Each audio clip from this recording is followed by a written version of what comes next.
का भयो जो तन भयो छिन छिन, प्रेम जाए तो डर पे तेरो जन। तुझे चरण अरविंद भवन मन, पान करत पायो पायो रमैया धन। संपत्ति विपत्ति पटल माया धन, तामे मगन होत ना तेरो जन। प्रेम की जेवरी बांधियो तेरो जन, कहे रविदास छुटी वो कवन गुण। जपो जी सतनाम। जगत गुरु सतगुरु रविदास जी महाराज को बंदगी करता हूं। सतगुरु स्वामी ज्ञान भिक्षुक जी महाराज को बंदगी करता हूं। सतगुरु स्वामी समनदास जी महाराज को बंदगी करता हूं।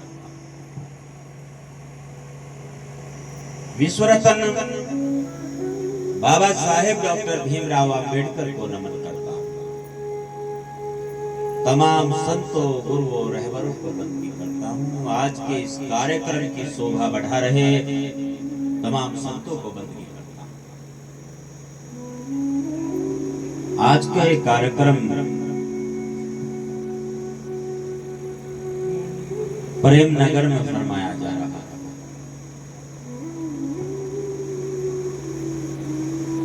महात्मा जी 10 तारीख में पहुंचे थे गुरु दरबार में और इन्होंने आग्रह किया, ये प्रेम ही है संगत का आप सबका, जिसकी वजह से आज आपसे रूबरू होने का सौभाग्य मुझ सेवक को प्राप्त हुआ है।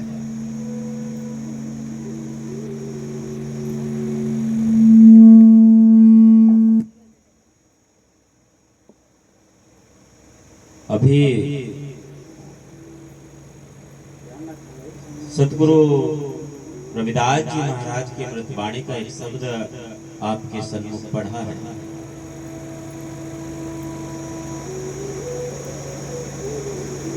जिसमें प्रेम की महिमा गुरु महाराज ने बताई।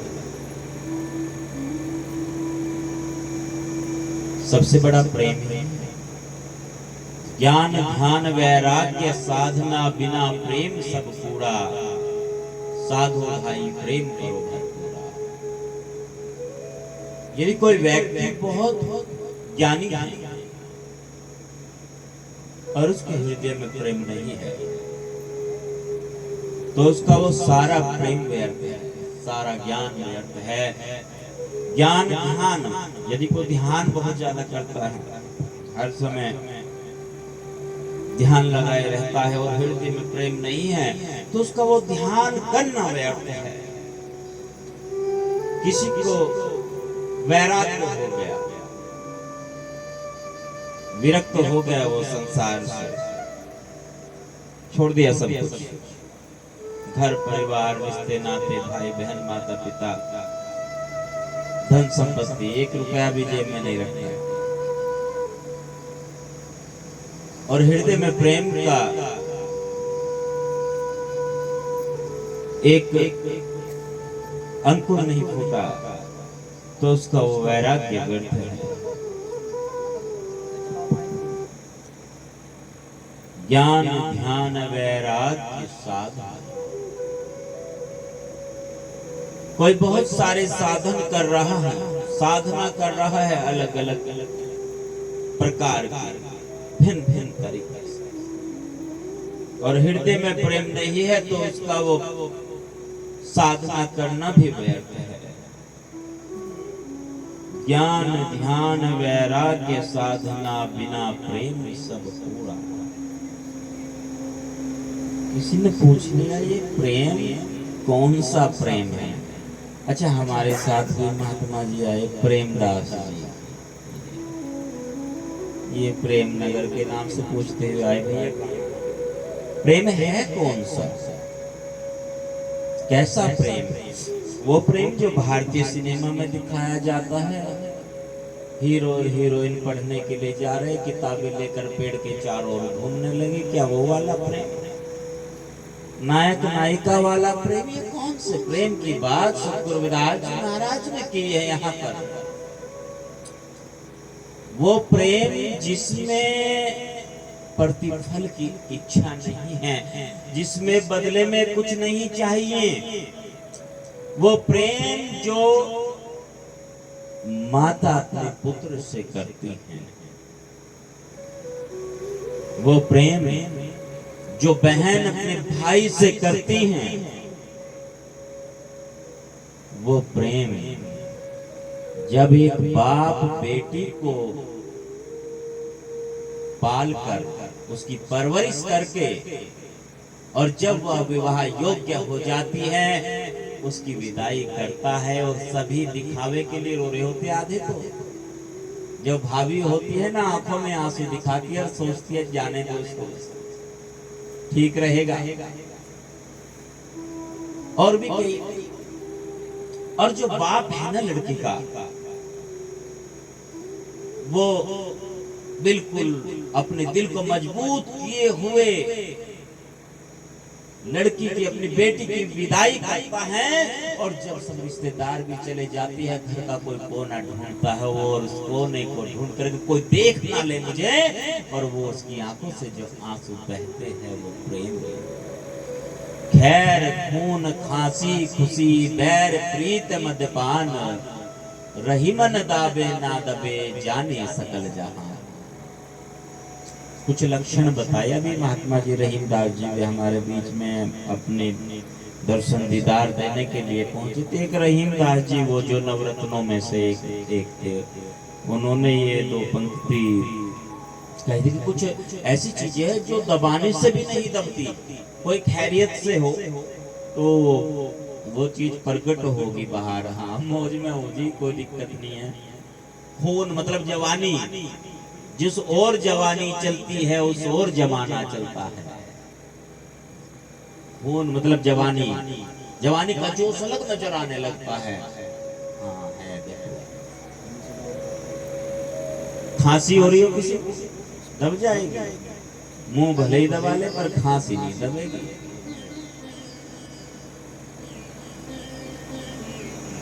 और खुशी में हो कोई, खुशी भी प्रकट होती है बाहर। खैर खून खांसी खुशी बैर, किसी से बैर हो यदि, वो भी प्रकट होता है। अगर वो व्यक्ति सामने आ जाए तो धुएं उठने लगते हैं के अंदर, और वह बाहर भी प्रकट होता है।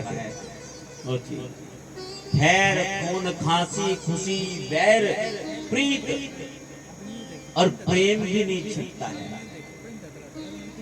रविदास भाषा प्रेम की जान सके ना कोई, जीवहा तो कुछ ना कहे नैन देते है।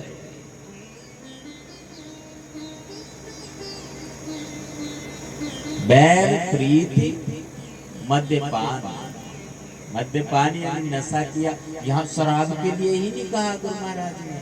और यदि किसी ने नशा किया हो तो वो नशा भी आ जाता है, प्रकट हो जाता है। वो भी चाहे वो नाम का ही नशा हो, वो भी तो प्रकट होता है। खैर खून खांसी खुशी बैर प्रीत मद्यपान, रहीमन दाबे ना दबे जाने सकल जहां। सारा संसार ये जानता है, ये विश्व प्रसिद्ध है। जिस प्रेम की बात सतगुरु रविदास जी महाराज करते हैं वो प्रेम तो अलग है।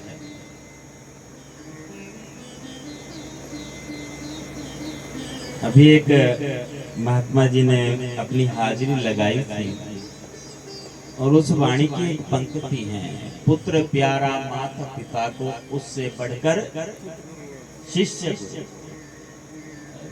जितना प्रेम अपने पुत्र से अपनी संतान से माता पिता करते हैं उससे कई अधिक प्रेम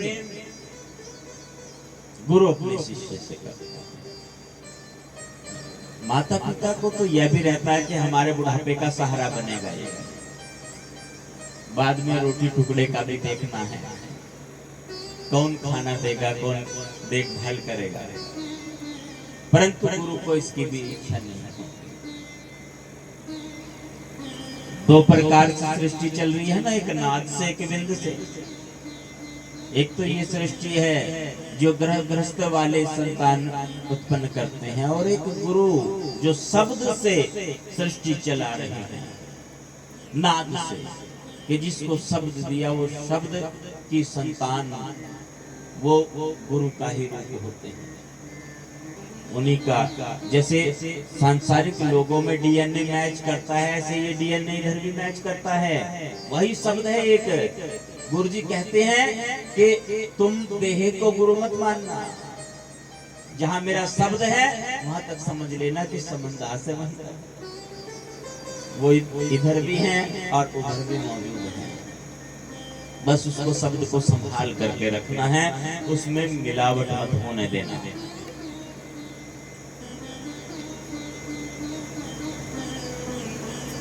भयभीत होकर के उसको मत छोड़ना, लालच में आकर के उसको मत छोड़ना, सौदेबाजी मत कर लेना उस शब्द के साथ। इस बात का ध्यान रखना। एक छोटी सी कहानी आपको सुना रहा हूँ, गुरु महाराज के समय की कहानी है ये। लगभग 70 वर्ष हो गए होंगे। कोई बात नहीं महाराज जी, बहुत बहुत धन्यवाद है। एक गांव पड़ता है भलवा गांव, खतौली, मुजफ्फरनगर जिले में, उत्तर प्रदेश में। आज थोड़ी देर के लिए गए थे हम वहां पर।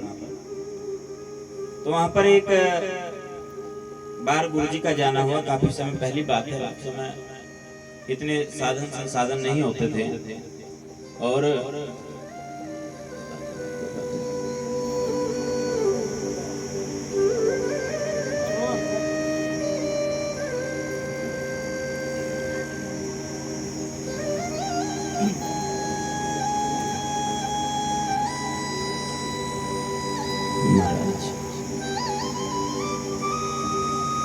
गुरुजी सतगुरु स्वामी समनदास जी महाराज उस गांव में पहुंचे, और जहां पे भी गुरुजी जाते थे संगत को पता चल जाता था, और संगत को बुलाना नहीं पड़ता था।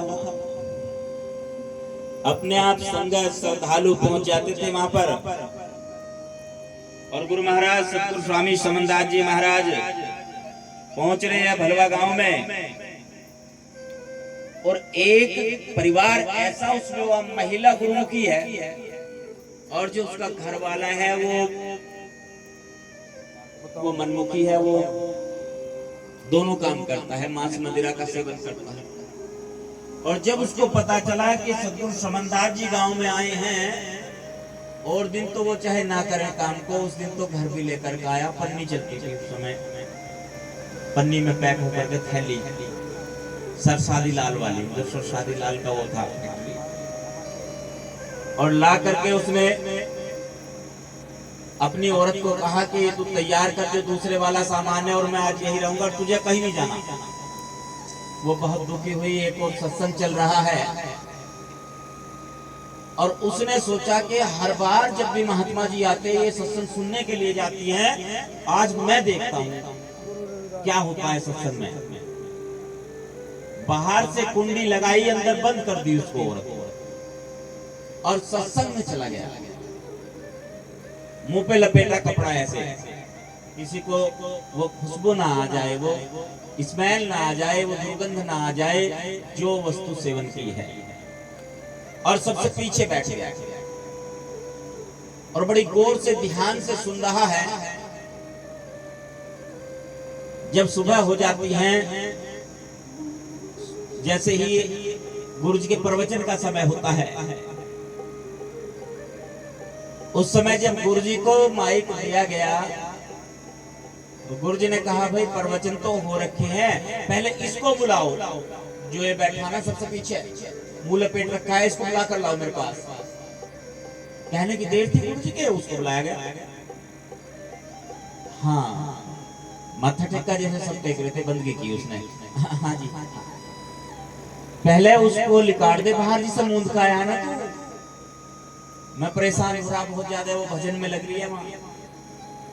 वो कुंडी खोल कर आ, जब इतनी बात की उसके तो अंतरचक्षु खुल गए। सोचने का लिए बात तो मेरे और बुढ़िया के अलावा किसी को पता ही नहीं था, बिल्कुल भी घर पे कोई और नहीं था। ये कैसे हो गया? बस दौड़ा दौड़ा गया घर, और घर जाकर के उसने कुंडी खोली और कहने लगा गुरुजी बुला रहे तुझे, चल। उस औरत ने कहा मैं नहीं जाने की बिल्कुल भी, तू ही चला जा बस सत्संग में, मेरा जीना हराम कर रखा है और विघ्न डाल दिया तुमने तो मेरी भजन मंदिर में। इतनी बात क्या थी, उसको तो लगन लग रही थी, वो बात दिमाग में टच हो रखी थी कि कैसे गुरुजी ने बता दिया। वापस आ गया, फिर आएगी आ जाएगी कोई बात नहीं, और गुरुजी के चरणों में बैठ गया। कहने लगा गुरुजी बस आज तो मैं धन्य हो गया। कार्यक्रम का समापन हुआ और गुरुजी को छोड़ने के लिए जो भैंसा बुग्गी या झूठा बुग्गी गांव की भाषा में कहते हैं, उस पर बैठा करके बस स्टैंड तक जा रहे। बसें बहुत कम चलती थी और वो आदमी पैदल पैदल चल रहा है और कहता है गुरुजी आज मेरे यहाँ चरण पाद। गुरुजी ने कहा भाई एक बात सुन, जिस गांव से मैं एक बार चल देता हूँ ना, जब तक दूसरा प्रोग्राम नहीं होता तब तक वापस नहीं आता। अब तो अगले साल ही आऊंगा। कहने लगा नहीं गुरुजी आज मेरे घर चरण पाद। बहुत वो फरियाद कर रहा है, अरदास कर रहा है, गुरुजी अपनी बात पे अड़िग है। उसने कहा जी फिर आज बस ही आने दो, मैं बस के नीचे लेटूंगा। गुरुजी जब अपनी बात पे डट जाते थे, गुरुजी भी कहते आ जान दे फिर बस लेट जा। वो सड़क पे लेट गया, बस बहुत कम चलती थी उस समय, बस बहुत देर तक आई नहीं, वो भी लेटा रहा। गुरुजी ने अपनी भाषा में कहा, वही चिर परिचित अंदाज गुरुजी का, वही शैली। आप में से बहुत लोग उससे परिचित हो, मैं नकल नहीं करता हूँ गुरुजी। और गुरुजी ने कहा उस बात को मैं सरल करके आपके सामने रख रहा हूँ। गुरुजी ने कहा इसे ठा लो, वहां से लेके आओ, चल भाई आज तेरे घर ही चल रहे हैं, पर सत्संग का सारा खर्च तुझे करना पड़ेगा। आज सत्संग तेरे यही लगेगा। पहली बार मैं नियम बदल रहा हूँ, नहीं तो नियम नहीं है तोड़ता कभी भी। और भाई की जेब में तो 1 रुपया भी नहीं हाँ कर दी। फिर भी गुरुजी की कृपा, घर पे सत्संग लगी रात्रि में, और सुबह उसने कहा गुरुजी वो भी दे दो मुझे जो तुम देखते हो ना, तो नामदान का पता था, ना सत्संग का पता था, ना शपथ का पता था, जो तुम चेला बनाने के लिए दे रहे ना सबको। यहाँ इस गांव में बहुत को आपने वो प्रसाद बांट रखा, वो मुझे भी दे दीजिए आप। वो उसको लगन लगी उस व्यक्ति को, और मृत्यु के समय की बात है, इतनी लगन गुरु महाराज से सतगुरु समनदास जी महाराज के चरणों से उसको लगी कि अंतिम समय में भी उसे सतगुरु समनदास जी महाराज के साक्षात दर्शन हुए। अपनी घरवाली से उसने कहा बुढ़िया से, कहने लगा खड़ी हो जा, देख गुरुजी आ गए, सत्संग में से आए, रात सत्संग चल रही थी और मुझे लेने के लिए आए हैं, बंदगी कर ले। वो देखे उसको नजर नहीं आए। कहने लगे कहाँ गुरुजी? उसने कहा सामने खड़े हैं, मुझे बुला रहे, लेकर जाने के लिए तैयार है, अगले गांव में सत्संग करना कहीं। और इतनी बात कह करके वो अपना पलायन कर गया। शरीर पड़ा है वहां पर। ये लगन की बात होती है कि जब लगन लग जाती है ना, वो प्रेम जब लग जाता है, वो प्रेम हृदय से जब यहाँ से शुरू होता है ना, तो फिर कुछ और नजर नहीं आता है वहां पर। गुरु प्यारी साध संगत जी ऐसी लगन लगाए गुरु के चरणों के प्रति, उसमें कुछ प्रतिफल की इच्छा ना हो, लेस मात्र भी कुछ और नहीं, वहां पे बचना चाहिए। सारी चीजों को छोड़ करके, चुगली, निंदा, ईर्ष्या, मिथ्या अभिमान, सारी चीजों को छोड़ कर समर्पण कर दीजिए। और जब समर्पण हो जाएगा ना, वो अपने आप सुनने लगते हैं, सारे कार्य अपने आप बनने लगते हैं। तो आज के इस कार्यक्रम की बहुत सारी बधाई आप सबको, और कार्यक्रम के आयोजक महात्मा अंतुदास जी को ढेर सारी शुभकामनाएं, ढेर सारी बधाई। जिस मनोभाव को लेकर आपने कार्य कर रखा है, सतगुरु परमात्मा जी आपके ऊपर अपनी कृपा बनाए रखे, सारी संगत के ऊपर गुरु महाराज सतगुरु साहिब, सतगुरु रविदास जी, सतगुरु समनदास जी महाराज की कृपा बरसती रहे सदैव। और जैसा अभी कुछ देर पहले आपको सूचना दी गई थी, सभी संतों से मेरा आग्रह है, सारी संगत से मेरा आग्रह है कि आप सभी 30 जून को, जो आने वाली 30 तारीख है, सतगुरु महाराज के दरबार में जाने के लिए तैयार रहे और वहां पहुंचना है सभी ने। शुक्रताल में गुरु गद्दी पर बंदगी करने के लिए, सजदा करने के लिए सभी महात्मा पहुंच रहे, सारी संगत पहुंच रही है। आपका भी इंतजार रहेगा, आपकी भी प्रतीक्षा रहेगी, आपने भी पहुंचना है जी। बहुत बहुत धन्यवाद जी। और संचालक चल का भी बहुत बहुत धन्यवाद है। आप अपने विवेक से कुशल संचालन कर रहे हैं। सतनाम जी, सतनाम जी, सतनाम जी।